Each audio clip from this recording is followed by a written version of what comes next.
எல்லோருக்கும் இனிய வணக்கம் நண்பர்களே. இன்றைக்கி நம்முடைய வீடியோவில் எதை பற்றி பார்க்க போகிறோன்னா பூஜை அறையை பற்றி தாங்க. பூஜை அறையில் நாம் இந்த ஒரு பொருள் வைத்து வழிபடணுங்க. எந்தெந்த பொருட்கள் பூஜை அறையில் வைக்கணும், எது எது வைக்கக்கூடாது. நாம் பார்த்தீங்கன்னா பூஜை அறையில் தினமுமே மாற்ற வேண்டிய முக்கியமான 5 பொருட்கள் சொல்லப்படுது. அது என்னென்னு தெரியுமாங்க? இந்த பொருளை நீங்கள் மாற்றுவதால் உங்களுக்கு ஏற்படக்கூடிய பலன்கள் என்னென்னு பார்த்தீங்கன்னா, இது வரைக்குமே தடைப்பட்டு இருந்த காரியங்கள் சுபமாக மாறும். அது மட்டும் இல்லைங்க, உங்கள் வீட்டில் அடிக்கடி மருத்துவ செலவு வருதாங்க, அது குறைந்துடுங்க. மேலும் பார்த்தீங்கன்னா வீட்டில் இருக்கக்கூடிய அனைவருக்குமே உடல் ஆரோக்கியத்தில் நல்ல விதமான முன்னேற்றம் ஏற்படும். உங்கள் வீட்டில் இருக்கக்கூடிய சண்டை சச்சரவு அனைத்து தீர்ந்திட இந்த ஒரு பொருளை நீங்கள் வீட்டு பூஜை அறையில் வைத்து வழிபட்டு பாருங்கள். ஒரு நல்ல விதமான பலனை ஏற்படுத்துங்க. மேலும் இது போன்ற சுவாரஸ்யமான பதிவுகளுக்கு நீங்கள் மறக்காமல் நம்ம சேனலுடைய பெல் பட்டனை கிளிக் பண்ணி சேனலை சப்ஸ்கிரைப் பண்ணிக்கோங்க, லைக் பண்ணுங்கள், ஷேர் பண்ணுங்கள். மேலும் உங்களுக்கு ஜோதிட ரீதியான சந்தேகம் இருந்துச்சுன்னா ஜோதிடத்தில் ஒரு தெளிவான பதிவையும் பரிகாரத்தையும் பெற்றுக்கொள்ள வீடியோவில் டிஸ்கிரிப்ஷனில் கொடுத்துருக்க நம்பருக்கு மறக்காமல் கால் பண்ணி தெரிஞ்சுக்கோங்க. வாங்க நண்பர்களே, வீடியோக்குள்ளே போகலாம். பூஜை அறையில் நம்ம வைத்து பயன்படுத்தக்கூடிய எல்லா பொருட்களையும் அதிகப்படியாக நீங்கள் வாங்கி வச்சிடாதீங்க. குறைந்த நாட்களுக்கு பயன்படுத்தக்கூடிய வகையில் நீங்கள் குறைந்த அளவில் வாங்கி வைத்து கொள்வது ரொம்ப நல்லதுங்க. மாத கணக்கில் நீங்கள் வருட கணக்கில் கூட மொத்தமாக வாங்கி வைப்பது தவிர்த்துக்கோங்க. பூஜை அறையில் வாரம் ஒரு முறை இல்லைன்னா மாதத்துக்கு ஒரு முறையாவது உங்களால் முடிந்த போது மொத்தமாக சுத்தம் செய்து பளிச்சிடு மாற்றிடுங்க. அனுதினமும் நீங்கள் மாற்ற வேண்டிய பொருட்கள் என்ன பூஜை அறையில் இருக்குதா என்னென்ன தெரியுமாங்க?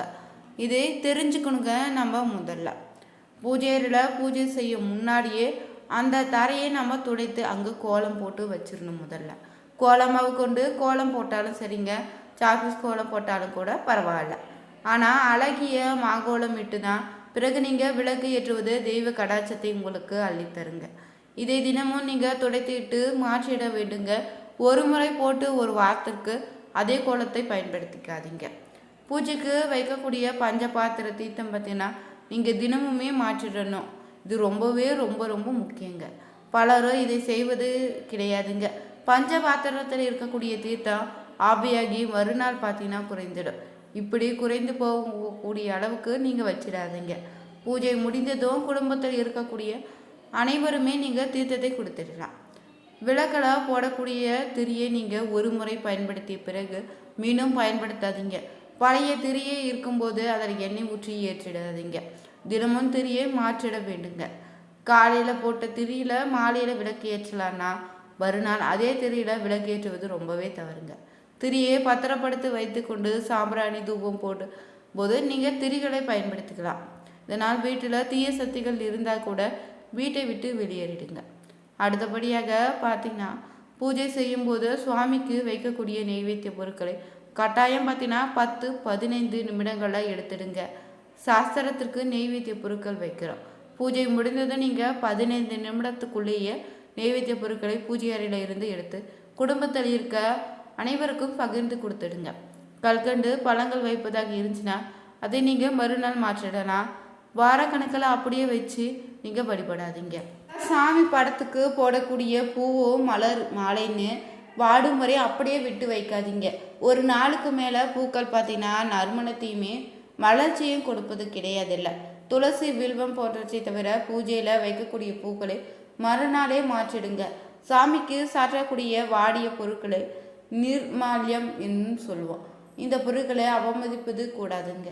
தீபத்திரி பூக்கள்னு வெற்றிலை எலுமிச்சை நிர்மால்ய பொருட்களை யாருடைய காலையும் படாதபடி முறையாக நீங்கள் அப்புறப்படுத்திடுங்க. இதே குப்பையில் எறிவது, கண்ட இடங்களில் போட்டு வைப்பது போன்றவற்றை செய்திடாதீங்க. அவ்வப்போது அதை முறையாக அகற்றி சுத்தம் செய்திடுங்க. இந்த பூஜை பொருட்களை பழைய சாமியிடம் போட்ட பூக்களை நீங்கள் உங்கள் வீட்டுக்கு அருகில் இருக்கக்கூடிய ஊர் கிணறு போன்ற இடங்களை போட்டுடலாம். எல்லோருக்கும் தெரிஞ்சுக்க வேண்டிய ஒரு கட்டாயமான எளிய பூஜை அறை குறிப்பு என்னன்னு பார்த்து தெரிஞ்சுக்கோங்க. நாம் அன்றாட பணியில் பூஜை அறையை சுத்தம் செய்வது நம்மளுக்கு ரொம்ப பெரிய வேலையாக தெரியுது இல்லைங்க. சவாலான வேலையாக நம்ம சுலபமாக செய்து முடிக்க வகையில் சில எளிய டிப்ஸ் இருக்குது. எல்லா அறையை காட்டிலும் பூஜை அறை பார்த்திங்கன்னா தெய்வீக மனக்கமலும்படி நம்ம வைத்தாலே நம்ம வீட்டில் மகாலட்சுமி பார்த்தா நிலைத்திருப்பா. நம்முடைய முன்னேற்றமும் பார்த்தீங்கன்னா நிரந்தரமாகவே இருக்குன்னு சொல்லலாம். முதலாவதாக நீங்கள் பூஜை அறையில் இருக்கக்கூடிய சாமி படத்துக்கு நீங்கள் வைக்கக்கூடிய போட்டு மஞ்சள் குலைத்து வைக்காமல் சந்தனம் குலைத்து வச்சாவே நீண்ட நாள் பார்த்தீங்கன்னா வரை அழியாமல் உதிராமல் இருக்கும். சந்தனத்தை நீங்கள் சிறிதளவு பன்னீர் ஊற்றி ஜவ்வாது இல்லைன்னா தசங்கம் பவுடர் கலந்து உபயோகித்தினா இன்னும் வாசனையாக இருக்குங்க. பூஜை அறையில் நீங்கள் விளக்கேற்ற பயன்படுத்தக்கூடிய எண்ணெயை எப்போதுமே நல்லெண்ணெயாக இருப்பது ரொம்பவே நல்லது. நல்லெண்ணெயோடு நீங்கள் ஜவ்வாது இல்லைன்னா தசகம் பவுடர் கலந்து வைத்து கொண்டீங்கன்னா ஒவ்வொரு முறையும் நீங்கள் விளக்கேற்றும் போது தெய்வீக மனம் வீசி உங்களுடைய உள்ளத்தை பரவசத்தில் ஆழ்த்தும். தசகம் பார்த்தீங்கன்னா நாட்டு மருந்து கடைகளில் இல்லைன்னா பூஜை பொருட்கள் விற்கக்கூடிய கடைகளில் எளிதாக கிடைக்குதுங்க. இதை நீங்கள் வாங்கி பயன்படுத்திக்கலாம். மஞ்சள் குங்குமத்தை நீங்கள் பிளாஸ்டிக் டப்பாக்களை அடைத்து வைப்பதை கண்ணாடி பாட்டில்களை போட்டு வைத்தீங்கன்னா நீண்ட நாட்களுக்கு நீங்கள் கட்டி தட்டாமல் பூச்சி புழுக்க வராமல் வாங்கிய போது இருந்தது போல் ஃப்ரெஷ்ஷாகவே உங்களுக்கு இருக்குங்க. அதில் நீங்கள் கொஞ்சம் பச்சை கற்பூரத்தை நுணுக்கி சேர்த்துக்கோங்க. நீண்ட காலம் உங்களுக்கு நீடித்து உழைக்குங்க. அடுத்தபடியாக பார்த்தீங்கன்னா விசேஷ நாட்களில் நீங்கள் பூஜை அறையை கோலம் போட கோலம் மாவு பயன்படுத்துவதை தவிர்த்து நீங்கள் அரிசி மாவை கரைத்து அதில் கோலம் போட்டிங்கன்னா நீண்ட நேரம் கலையாமல் பார்ப்பதற்கு மிகவும் அழகாக இருக்குங்க. 3 பங்கு அரிசி மாவுடன் 1 பங்கு நீங்கள் மைதா மாவு சேர்த்து போட்டால் கோலம் பளிச்சுன்னு இருக்கும். பூஜைக்கு உரிய பொருட்கள் எல்லாம் நீங்கள் தனித்தனியாக வைத்துக்கொள்வதை விட சமையலறையில் பயன்படுத்தக்கூடிய மசாலா டப்பாவை புதிதாக வாங்கி அதில் ஒவ்வொரு அறையிலும் ஒவ்வொரு பொருட்களை போட்டு நீங்கள் வச்சுக்கலாம். குங்குமம், மஞ்சள், சந்தனன்னு, கற்பூரம், திரி, வத்திப்பட்டின்னு அடிக்கடி பயன்படுத்தக்கூடிய பொருட்களை அழகாக நீங்கள் வச்சுக்கலாங்க. பூஜை அறையை நீங்கள் வாரம் ஒரு முறையாவது சாம்பிராணி போட்டுட்டு வீடு முழுவதும் காமிச்சிங்கன்னா நேர்மறை ஆற்றல் பெருகிடுங்க.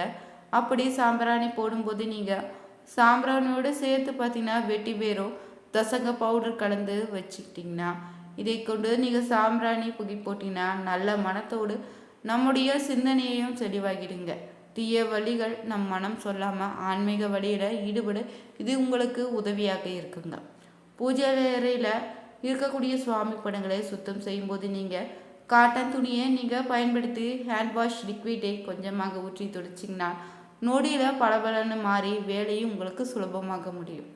பூஜை அறையில் இருக்கக்கூடிய பூஜை பொருட்களை நீங்கள் சுத்தம் செய்யும்போது அதில் இருக்கக்கூடிய எண்ணெய் பசை எளிதாக நீங்கள் கொஞ்சமாக பார்த்தீங்கன்னா ஹேண்ட் வாஷ் இல்லைன்னா வாஷிங் லிக்விடை தேங்காய் நார் கொண்டு லேசாக துடைத்தாலே போதுங்க.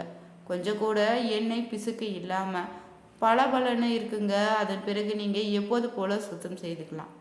நீங்கள் பூஜை அறைய வைக்கக்கூடிய பஞ்ச பாத்திரத்தில் இருக்கக்கூடிய தண்ணீரில் பச்சை கற்பூரம், ஏலக்காய், கிராம்பு, 4-5 துளசி இலைகளை சேர்த்து வச்சிங்கன்னா கோவில்களில் கொடுக்கக்கூடிய தீர்த்தம் தயாராகிடும். பூஜை முடிந்ததும் நீங்கள் வீட்டில் இருக்கக்கூடிய அனைவருக்கும் அதிலிருந்து தீர்த்தம் கொடுக்க தீராத நோய் எல்லாம் தீர்ந்துடுங்க. அறையில் நீங்கள் கற்பூரத்தையும் கம்ப்யூட்டர் சாம்பிராணியை பயன்படுத்தும் போது அந்த கற்பூர தட்டில் சிறிய அகல் விளக்கு ஒன்றை வைத்து ஏற்ற கருப்பு படியாமல் சுத்தம் செய்வதற்கு எளிதாக இருக்குங்க. சாம்பிராணி கட்டியே தண்ணீரில் நினைத்து நிட்டு பின்னர் கற்பூரத்தை வைத்து ஏற்ற நீண்ட நேரம் நின்று எரியும். மேலும் வாசனை அதிகரித்து வருங்க. இதுக்காக பயன்படுத்தக்கூடாத பூக்களாக பொதுவாக என்ன பூக்கள் சொல்லுவாங்கன்னு பார்த்தீங்கன்னா வாசனை இல்லாத பூக்களையும் வாடிய உதிர்ந்த பூக்கள் தான் சொல்லுவாங்க. இதை தவிர்த்து மாலையில் பறித்த பூக்கள் பூஜைக்கு உதவாதுன்னு சொல்லுவாங்க. அந்த நேரத்தில் இரவு நேரத்தில் பூக்களை பறிக்கக்கூடாதுன்னு சொல்லுவாங்க. இதற்கான காரணம் என்னன்னு பார்த்தீங்கன்னா மாலை நேரம் நாங்கள் தேவதைகள் ஓய்வெடுக்க நேரமாக சொல்லப்படுது. இந்த நேரத்தில் நாம் பூக்களை பறிப்பது தேவதைக்கு இடையூறு ஏற்படுத்துமா. அது மட்டும் இல்லைங்க, தீய நிழல் பார்த்தீங்கன்னா இந்த நேரத்தில் தான் செடிகளை சுற்றி உழவும் நிழல் போன்று யார் கண்ணுங்களுக்கும் தெரியாத துசக்திகள் தாவரங்களை சுற்றி இருக்குங்க. பகல் முழுவதும் பார்த்தீங்கன்னா சூரிய ஒளியில் பூக்கள் பெறும்போது தெய்வீக ஆற்றலும் மாலையில் குறைய தொடங்குமா. மாலையில் பறிக்கக்கூடிய பூக்கள் இரவில் மாசுபட்டு பூஜைக்கு உகந்ததாக இருக்காதா. இரவு நேரத்தில் பிரபஞ்ச ஆற்றல் குறைந்து எதிர்மறை சக்திகள் ஆதிக்கம் அதிகமாக இருப்பதால் தான் நேரத்தில் பறிக்கக்கூடிய பூக்களை வேண்டான்னு சொல்லப்படுதுங்க. அதிகாலையில் நம்ம பூக்கள் பொறிக்குது பார்த்திங்கன்னா தெய்வீக சக்தி அதிக நிறைந்ததாக இருக்குங்க. ரீதியாக பார்த்தீங்கன்னா காலையில் பூக்கக்கூடிய பூக்களுக்கு தெய்வீக சக்தி அதிகமாகவும் புத்துணர்ச்சியோடு அதிக வாசனை தரும். இந்த வீடியோ உங்களுக்கு பிடிச்சிருந்தா லைக் பண்ணுங்கள், ஷேர் பண்ணுங்கள், கமெண்ட் பண்ணுங்கள். மறக்காமல் நம்ம சேனலை சப்ஸ்கிரைப் பண்ணிக்கோங்க. கூடவே இருக்கிற பெல் பட்டனை கிளிக் பண்ணிக்கோங்க. Thank you viewers.